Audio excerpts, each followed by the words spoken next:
Hey friends, it's Joe from DadBod. Today it's around 77 degrees and 5:10 in the morning. Today's day 59, so it's almost 60, and we have a recovery 2-mile jog. So let's pop you on my head and get to work. It's funny, I'm torn between jogging and walking, so we'll see. Once I get down the steps is when I'll make the decision on what today is. I'm just a little sore. Those bear crawls yesterday, what was up with that? That was dumb. Alright, let's keep it moving. Day 59, this is so fun. Have y'all sensed like a difference in energy from me? I don't know. I feel like the last couple workouts just been in that empowerment mode. Alright, here we go, start workout. I'm gonna start as a quick walk. I have a little bit of hip and back discomfort. I could totally jog right now, but I don't know. I'd rather keep a foot on the ground, fully pull out the impact. So we'll give this a go and see. But I hope you're all doing well. It's been a pretty crazy week. Good week. So I worked on this video for honestly like a month or two for work. Basically shows this proof of concept of this technology I made, and I'm starting to release it into the wild. Super insecure about it. Give me 1 second. I gotta walk past OG-san.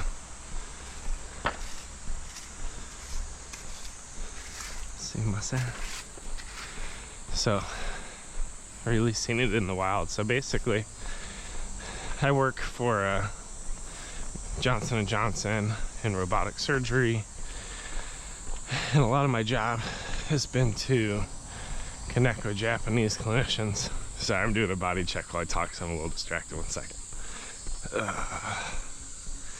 Just waking everything up. Finding that ab squeeze is a little tricky right now. Finding that lean's even harder. Alright, anyway, work for Johnson & Johnson in robotic surgery. The whole point of my job is to connect with Japanese clinicians, understand their unmet needs, and then lead a team of engineers in the US to develop new solutions. It's kind of the working framework of my job, which is great. Some of the issues with that is in the assumption that I have a team, which I have a small army of people enthusiastic about Japan and Japanese innovation, but they're not necessarily fully dedicated to my work. So it's like a ragtag army, which is fun.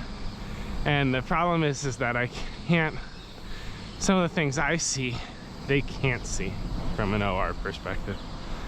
So we've been developing a system, which I can't share really all that much about it, which is sad because it's cool. I'm hoping someday though it becomes public knowledge so other folks can understand their customers in a similar way.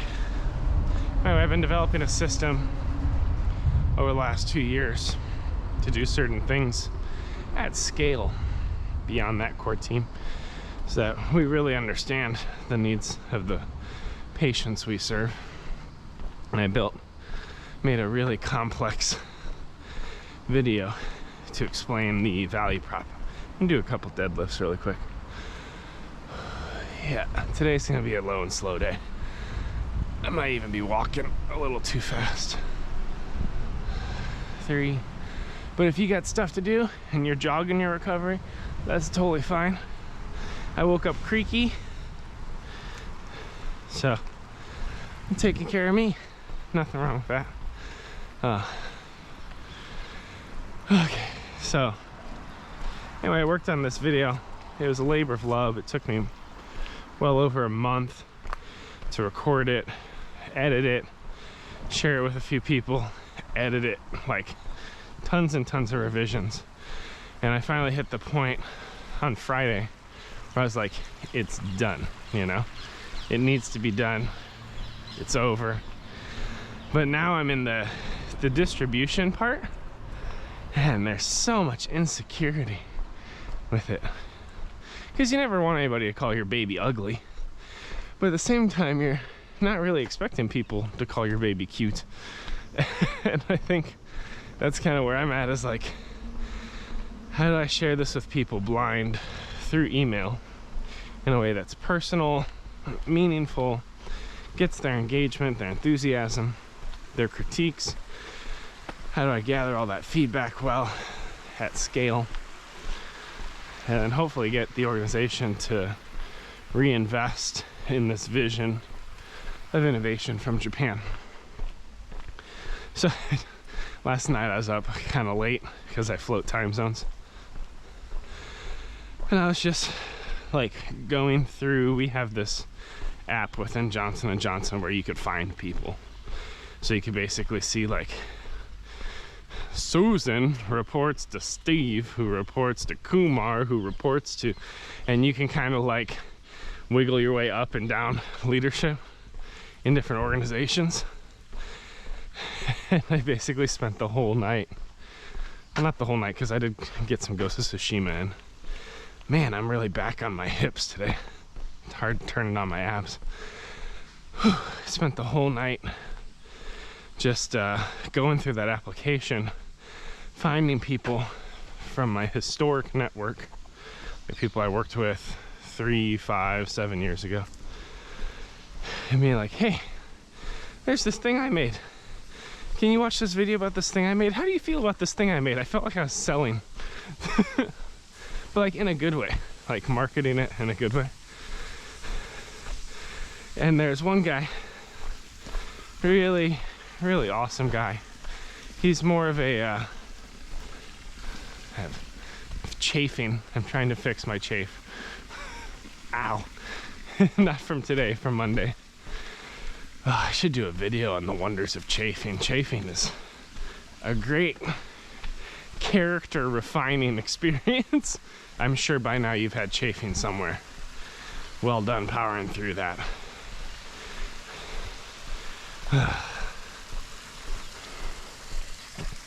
One second. Gozaimasu. But the wonders of chafing. I'm gonna do another deadlift. Whew.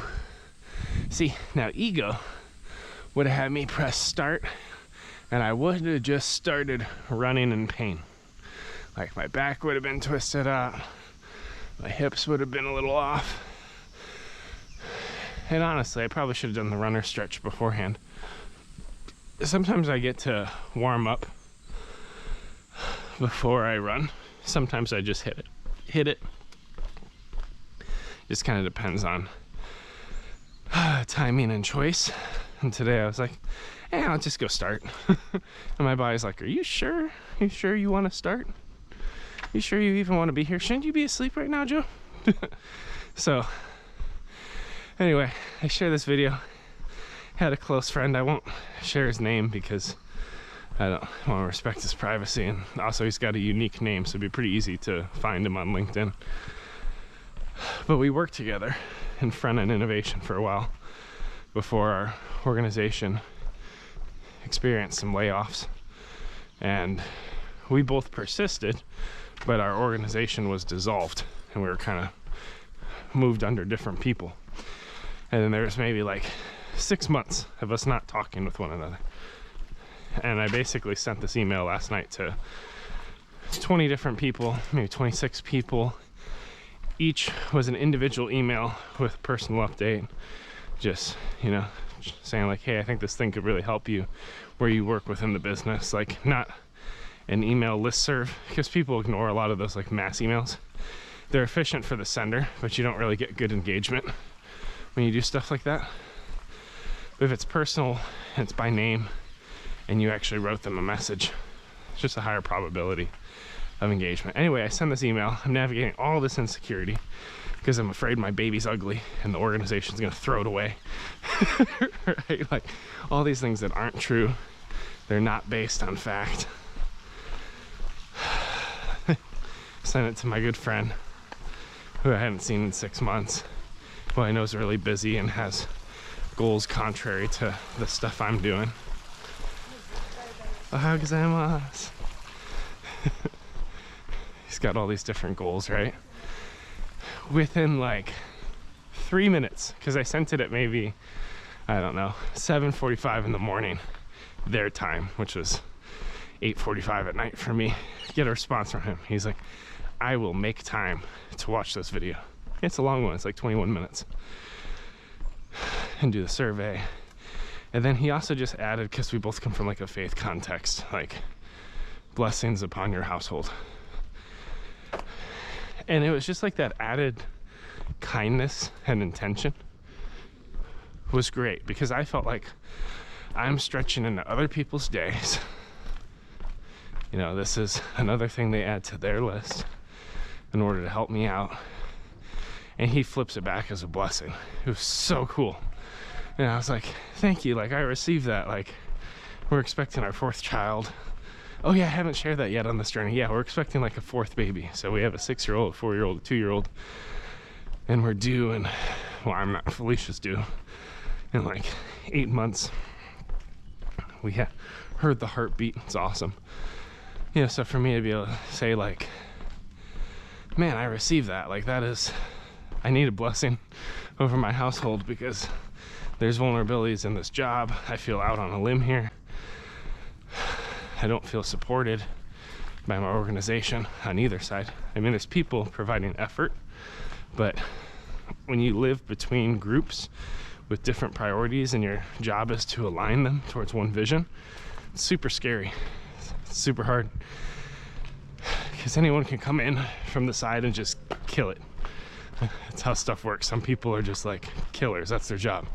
Look at it and be like, nah, not a priority. Done. It's really hard to lead with confidence when that exists. But for him to just take that email and within 3 minutes or so, just fire back like, I got you, blessings. It was massive for me. Like, sometimes we don't recognize who's on the other side of a comment on YouTube or an email at work or a text. And just the ability to be there for people is so massive. Because in this role, I can be very isolated. Like, last night, looking through the organization, I was kind of humbled by like how many people I've really built relationships with over the last decade in Johnson & Johnson. Like I can go through any organization, and J&J has tons of organizations, and I know people across the levels. And like yesterday was very kind of emotional for me to just realize how many people I know that are still in the US working hard to solve problems for patients, but also like being grieved that they're all so far away. Like I don't get to walk around the building and see them anymore.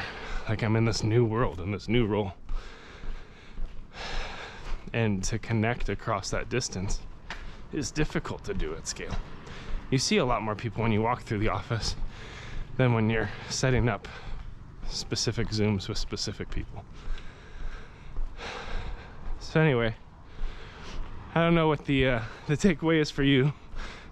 Maybe I'm just processing for me out here. Let me see if can I spin this into a life lesson for running and training? Oh, okay, I got one. It's lonely, right? Waking up in the morning, assuming you're waking up in the morning, and doing a 1-hour lift and going out and running 6 miles, which takes you an hour and 40 minutes if it's your first time. It's isolating, it's challenging. And also you have a huge amount of uncertainty if the work you put in will be worth it. Even though logically you may know it's worth it. I think logically, this idea of making a video and sharing it with a lot of people in our organization and giving it like a touch of virality, like, it'll be successful. It'll work. So all the logic's there. I think it's just, whoo, that step disappeared. I think it's just experiencing that, knowing that it will work is the hard part. Finding confidence, right? Let me see something here. 0.75. Yeah. Let's go walk out to our little pillar. It'll be close enough. Today's a reflect day. We'll walk out to the original spot. So in your journey, you don't know if these choices you're making with eating different will matter. Tracking why you eat will matter. Tracking your reps. Lifting heavier weights. Running farther. Doing fartleks. All these things. We know logically that they should help, but we haven't experienced it yet. And it can be very isolating for us, very demotivating. And if we get stuck in this demotivation, in this doubt, if we lose that hope and perseverance, if we're depressed, because depression's a real thing, right? Like, these things can tell us that what we're doing isn't worth it, that we're not worth it, and it's not gonna work. And it's a very real, very sad thing we can experience. But my hope with this conversation and with the story from my dear colleague is I hopefully don't roll an ankle and fall down this hill, is that you recognize you're not alone. There is a, oh, it's too close, I don't like it. Ah, oh, there's a bug in there, oh my gosh. I just want to get to the river. I don't want ticks. It's wet. Let me check my legs, anything on me? They're like, wow, he's really brave. He just walked through some wet grass. Wow.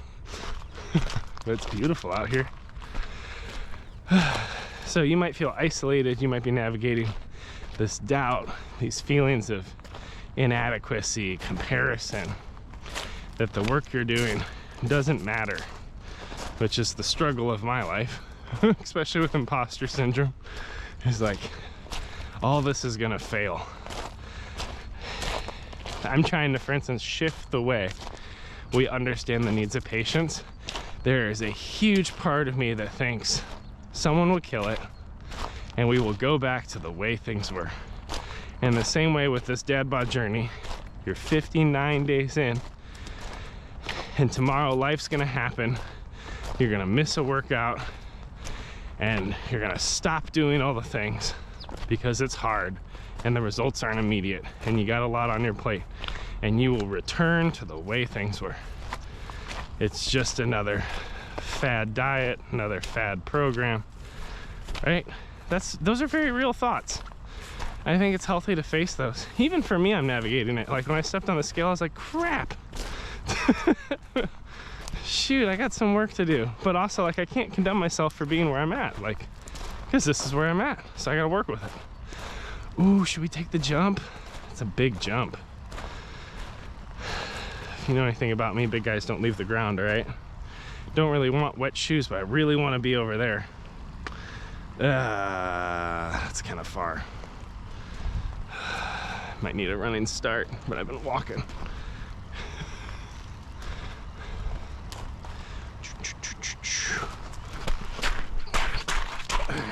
Woo! Yeah, a little bit on the toe, but it's not too bad. Cool.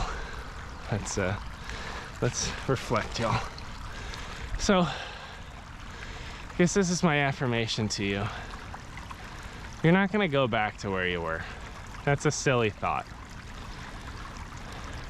You made the video. You did the first 57 days.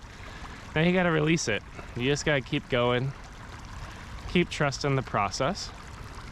And keep finding things where you can measure success. whether it's lifting a little heavier weight, walking a little farther, being less winded when you go up the stairs. Yesterday, my kids jumped on my back again, and I didn't get injured. Those are all measurable shifts, even if I'm 305 pounds, right? So find those things and stay in the journey and know you're not wasting your time. So I'm gonna give you a minute or two of silence while I just kind of reflect and pray and process on the why I'm doing what I'm doing and what I hope to see from it. But I'll let you just enjoy some river sounds for a minute, and then we'll walk back.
All right, friends,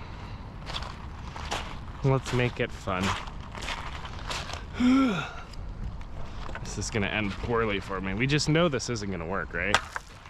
This is like some Crash Bandicoot shenanigans here. Probability of success, very low. Very low. We're going in the water. We know we're going in the water, right? Yeah, that's not gonna work. That's definitely not gonna work. Let's just jump it. It's gonna get wet. I'm like, can I jump off this thing? That's a no.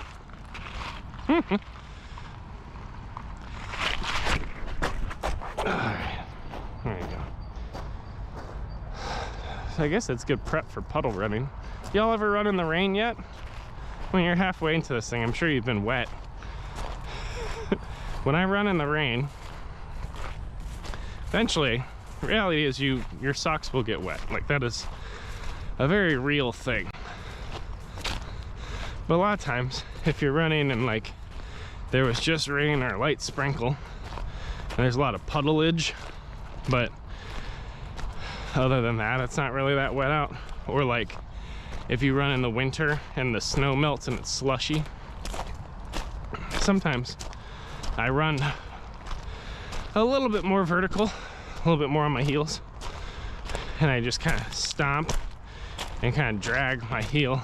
I like, I don't know how to explain it. I adjust my gait for icy running, snow running, and water running. And if you do it just right, you can't run the whole time, but if there's like intermittent puddles, you can actually run through water without getting wet. It's magic.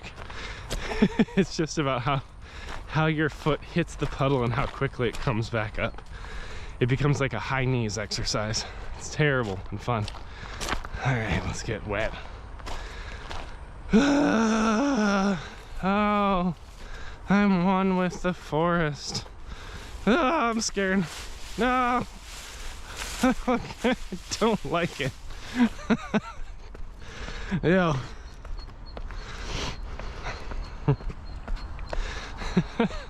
It's funny, I have these moments where I was like, I really like nature, and then as soon as it touches me, I don't like it. I'm like, I'm fine with nature as long as it looks pretty a little bit far away from my body, like at least 10 feet. Nature should always be 10 feet away. Like when we sit in our kind of reflection area on the other river. I was just watching one of the videos and like, I think I did a video edit. There's like a giant spider. And I'm like, nope, no reason to sit down next to that thing. Or the flippin' snake we ran into. That's never happened to me. It's like, I love nature as long as it stays 10 feet away from me. All right, friends. We're probably at just about a mile. Maybe just under. Am I cheating a little bit? Yeah, 0.99. It's close. Whew.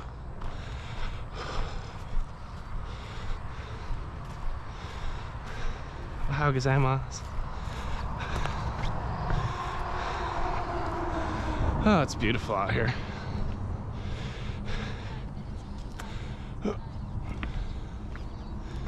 What was that? 22-minute pace, 25 minutes. Yeah, walking's a little slower. It's nice though. That might be you on a bike. Way to go. Okay.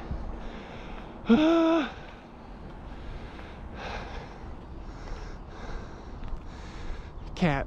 Alright. Couple hinges. It's so funny. There's a video from, I think it's the start of week 2. It's our first long walk. And there's one point, because I just started editing, so I just put out the first week, halfway into the second week. Actually, I think it's that house right there. I like set the camera across the house on a ledge. I was like, watch, I can do some hip hinges. Let me show you. And I start hip hinging, completely oblivious, and literally right as I start, and I'm filming this house, that window opens up, and Oji-san pops his head out, sees me hinging, sees the camera, kind of looks a little uneasy, closes the window part way, peeks out again, looks a little uneasy, closes the window. It's an awesome moment because like, it's totally over, like it happened. I never would have done that on purpose. I was just in my moment, had no idea Oji-san was creeping on me out the window, and then I made someone feel uncomfortable. And that happens. Like, there's no way to do in real life walks or runs with a GoPro on your head without it impacting or making some folks feel uneasy. For others, they smile and they're amused, right? And that disparity is a little tricky to navigate. So it was just one of the moments where I watched and I was like, oh, I'm so sorry for filming your house, dude. I was just trying to get my hinges. I had no idea that you were just waking up, peeking out your window. It did make the thumbnail though. I drew like a little arrow pointing up to Oji-san. Because it's over, I can't undo it. It's just one of those things.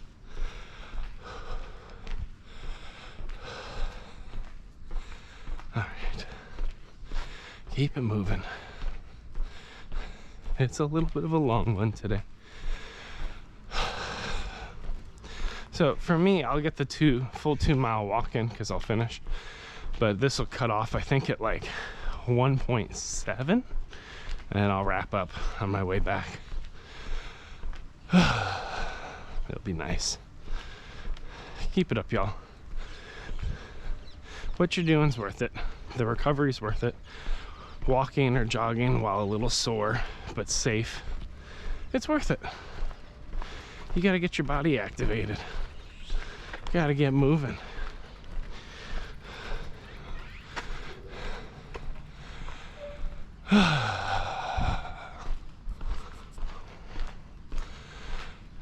I'm so proud of you though.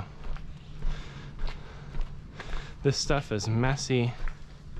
It takes really bravery to do a half marathon, to commit to challenging your body, to finding a new normal,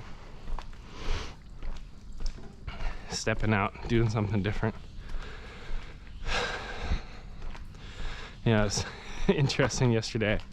I've done MyFitnessPal before, so I've done food logging. I've seen good results from it. I just historically haven't stuck with it for more than 2 months or so, which is what's left in this program. But I have started thinking about, like, what would a half marathon feel like if I was down 10, 15, 20 pounds from like a health perspective, not an aesthetic perspective, but like an impact on joints perspective. You know, I know all the science of a deficit. And yesterday I like made very conscious choices because I'm writing it down, and I'm writing down the why. I circulate through the kitchen so often because I work from home. So if I need to do a task that's time sensitive and challenging, and I need to dissociate from it, or I want to delay or procrastinate, the fridge is always there, man. And I don't know, the first 8 weeks, I would just go straight there. And the reason I know is because that's where I go. Ohayou gozaimasu. I'm just aware of it. It's more heightened because, like, I go to the fridge and in my head I'm like, well, you'll have to write it down. And it's really not that much effort, right? Or if you get the paid version, you can just scan it. But also, I don't know where the day's gonna end up with my activity level. And I'm like, oh, well, am I here because I'm hungry? Do I need fuel? And like 90% of the time it's like, no, you're afraid of your job. You're procrastinating. Go back downstairs. Or what I did a couple times, literally to like try to just entrain a different habit, I hit that point of like recognition of like, grab a pepper, grab an apple, grab something that serves you at least. Even though you're not hungry, give yourself something. So I eat the pepper, eat the pineapple, log it, boom, boom, boom. Look at my Fitbit. I'm like, 6,000 steps. I got a little more. And I literally just walked downstairs and walked once around the block. Just like full redirection. Why am I here? I'm afraid of my job. I'm procrastinating. I'm not hungry. This is an emotional crutch. What am I gonna do? Grab a piece of fruit, walk a little bit, think about the problem I need to solve, which I did, and then go to the basement and do the thing. Ohayou gozaimasu. You know, just physically do it. But that like intentional shift in behavior and mindset is so important. And I'm starting to ask myself questions like, man, can I lock that in? Like there's a couple points where my little Fitbit thing beeps at me and it's like, it's time to move. And normally I just work through that. Well, then eventually I work myself into oblivion and lose a lot of my resolve and motivation. And then I get overwhelmed about something that's a little harder than I thought. And then I go roam the fridge. So instead when it beeps, I was like, what if I actually just get up and walk? It only takes me 4 minutes to do 250 steps. And I found once I did that, I was like, well, heck, let's just do another 750 more. And I just like do a couple loops around the kitchen or go outside and be like, let's take this thing from 5,000 to 6,000 steps. You know, and then it becomes like a 15-minute good brain break. I mean, we know from this in 22 minutes or so, we can walk a mile. So what if we embedded that into our routine periodically? Yeah, I know you already lifted. I know you're already running long distance, but in the middle of the day, maybe you can find a gap to get moving a little bit. Breaking up that sedentary lifestyle is huge for your mental health and your overall, I was gonna say your physicality. Like you're some kind of elite athlete, because you are. You're gonna move your big, beautiful body 13.2 miles. Check. It's gonna be awesome. You athlete.